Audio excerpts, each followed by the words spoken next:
et certains l'évoquaient en rigolant. Finalement, elle est là, et on a même un échange décentralisé qui s'appelle Trustless Market, désormais sur Bitcoin, et qui épouse les traits de Uniswap sur Ethereum. Et Jonathan va réagir, parce que pour vous, Jonathan, on disait tout à l'heure, Bitcoin, c'est le Graal, un truc fondamental, clairement, et contrairement, par exemple, au NFT ou à Ethereum ou la finance décentralisée. Sauf que là, on voit que la blockchain Bitcoin est en train de s'ouvrir peu à peu. Il y a Uniswap, dont nous parlait à l'instant Valentin, et la mode des NFT aussi, qui déferle sur Bitcoin, avec l'émergence du protocole Ordinals ou encore BRC20. Maximaliste que vous êtes, est-ce que ça vous chagrine de voir la blockchain Bitcoin prêter ainsi le flanc à la mode ?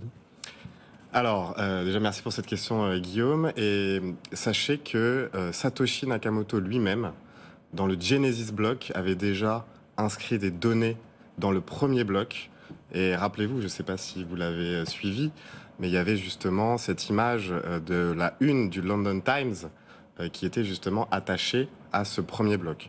Donc finalement, c'est pas vraiment une nouveauté. Et effectivement, on peut aussi reparler de la première transaction Bitcoin, parce qu'effectivement, en travaillant un peu sur cette chronique, je me suis rendu compte que la première transaction, comme on peut penser, en tout cas la communauté pense que la première transaction, c'était ces fameuses pizzas. D'ailleurs, le Pizza Day, c'est le 22 mai. Et en fait, j'ai creusé, et il se trouve que finalement, la première transaction aurait été justement un wallpaper, justement une image qui aurait été justement vendue quelques semaines avant ces fameuses pizzas. Donc tout ça pour dire que finalement... Qu'il y a eu un péché originel, quoi. Voilà. Le verre était dans le fruit dès le départ. Tout ça pour dire que les inscriptions de data dans la blockchain Bitcoin, c'est quelque chose qui existe déjà. On a le protocole Open Timestamp qui le fait. Donc c'est pas vraiment une nouveauté. Là, la nouveauté, elle a été mise en exergue par la mise à jour Taproot, donc de novembre 2021, qui a été complétée par celle de Segwit de 2017, qui a justement permis d'augmenter la capacité des blocs à 4 mégaoctets. Et effectivement, il y a des petits génies de l'informatique. D'ailleurs, je ne me rappelle plus exactement du nom de cette personne, mais qui a créé du coup ce protocole Ordinals, qui a permis justement derrière de créer ces fameux tokens BRC20, où là, l'idée, c'est tout simplement d'inscrire justement des images, des vidéos dans un Satoshi. Donc un Satoshi, c'est l'unité la plus petite du Bitcoin. Et effectivement, on a vu en fait des conséquences par rapport à ça. Mais tout ça pour dire que moi, en tant que bitcoiner maximaliste, alors effectivement, c'est un petit peu une caricature à chaque fois que vous m'appeliez comme ça, mais c'est pas grave, je l'accepte. Moi, je pense que c'est plutôt un phénomène de mode, même si, justement, encore une fois, sur la blockchain Bitcoin, on a des layers 2, comme RGB ou Taro, qui me semblent être des protocoles plus adaptés pour ce type de cas d'usage. Et je le rappellerai toujours sur ce plateau, mon cher Guillaume, l'utilité de Bitcoin, elle est simple. C'est d'être un moyen d'épargne pour conserver de la valeur dans le temps, et c'est d'être un moyen d'échange pour justement utiliser Bitcoin comme une monnaie. Et dès qu'on sort un peu de cette utilité, Bitcoin pour moi a moins de sens, mais de toute façon ce n'est pas moi qui vais décider, c'est le marché. Et comme Valentin l'a dit, s'il y a aujourd'hui des échanges qui se créent sur des plateformes, parce qu'il n'y a pas effectivement que des plateformes décentralisées, je crois qu'il y a des plateformes centralisées qui justement ont créé justement des échanges entre tokens BRC20.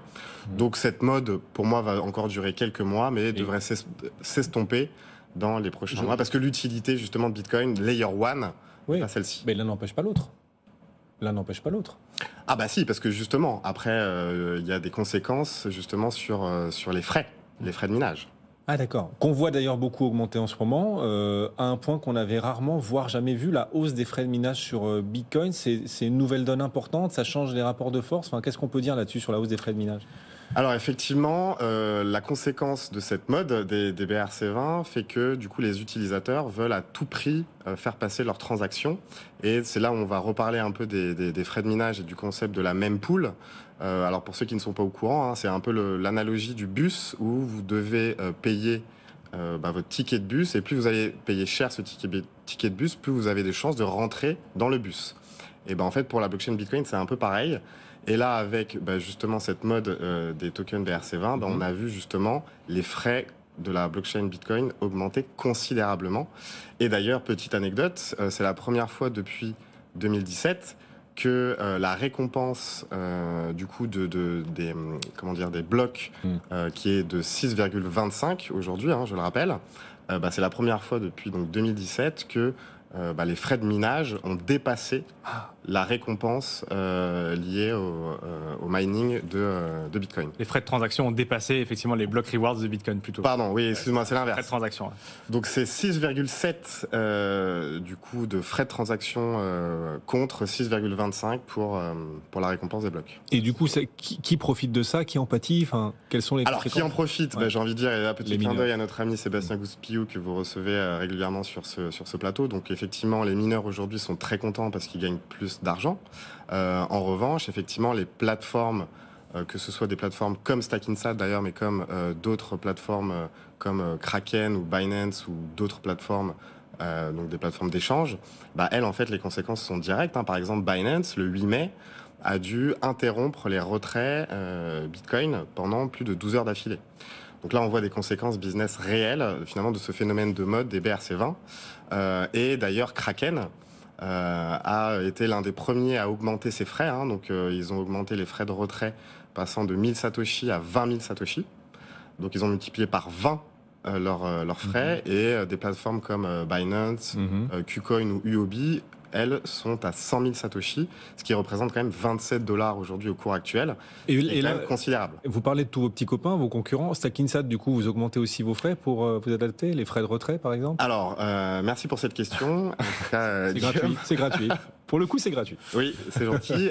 Donc effectivement, nous, Stackinsat, on a une spécificité, c'est que depuis le premier jour, on fait ce qu'on appelle du batching de transactions, donc des achats groupés, où en fait, en une transaction, on va pouvoir livrer plusieurs centaines de clients simultanément, ce qui fait qu'on mutualise les frais. Et donc, au pic, justement, de ces frais de transaction très élevés, on a payé par client 3000 Satoshi, ce qui est quand même ridicule. Et depuis début mai, on est à en moyenne 1000 Satoshi de frais de livraison, de frais de retrait. Et je rappelle que Kraken aujourd'hui est à 20 000 et que Binance est à 100 000. Donc effectivement, nous, on profite finalement de notre système d'information qu'on a conçu dès l'origine de cette façon-là pour justement mutualiser les frais et du coup ne pas faire pâtir nos clients de l'augmentation des frais de la blockchain Bitcoin.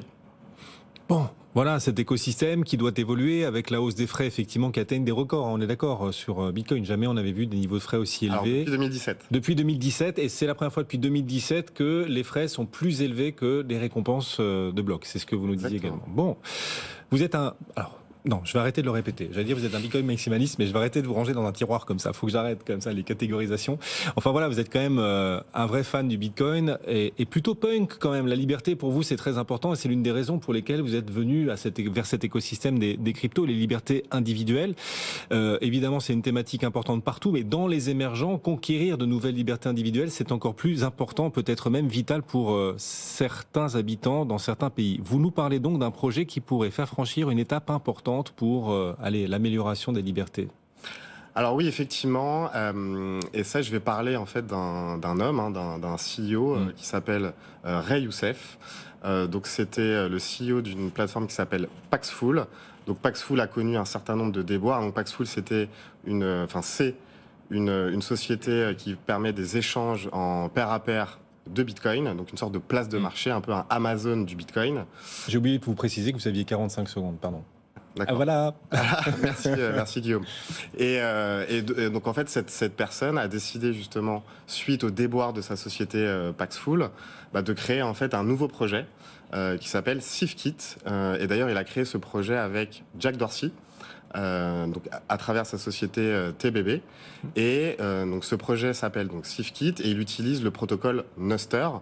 Donc Nostr c'est bien connu des bitcoiners parce que c'est un réseau de partage de données décentralisé et qui résiste à la censure. C'est un petit peu comme Bitcoin parce que vous avez une clé publique qui va vous permettre de vous identifier, mais une clé privée qui va vous permettre de contrôler votre compte. Et là l'idée de SafeKit c'est justement de se baser sur Nostr pour justement proposer cette plateforme d'échange décentralisée en pair à pair à travers du coup le protocole. Et le boss Nostr. sera chez vous à Biarritz à Surfing Bitcoin, c'est ça? Et voilà, donc je suis très heureux de vous annoncer ça. Donc, Ray Youssef sera présent à Surfing Bitcoin les 23, 24 et 25 août à Biarritz et on est très fiers de savoir qu'il va nous présenter ce projet SafeKit. Donc du coup fin août à Biarritz. Jonathan Ascovici, directeur général de Stack Insat, vous y serez aussi, Valentin Demey, Surfing Tout à fait. Bitcoin, toujours pour surfer avec tous vos amis des cryptos. Cryptos régulièrement à nos côtés. Merci Valentin, merci à Guillaume. Laurent Pignot aussi qui nous accompagnait depuis Zone Bourse.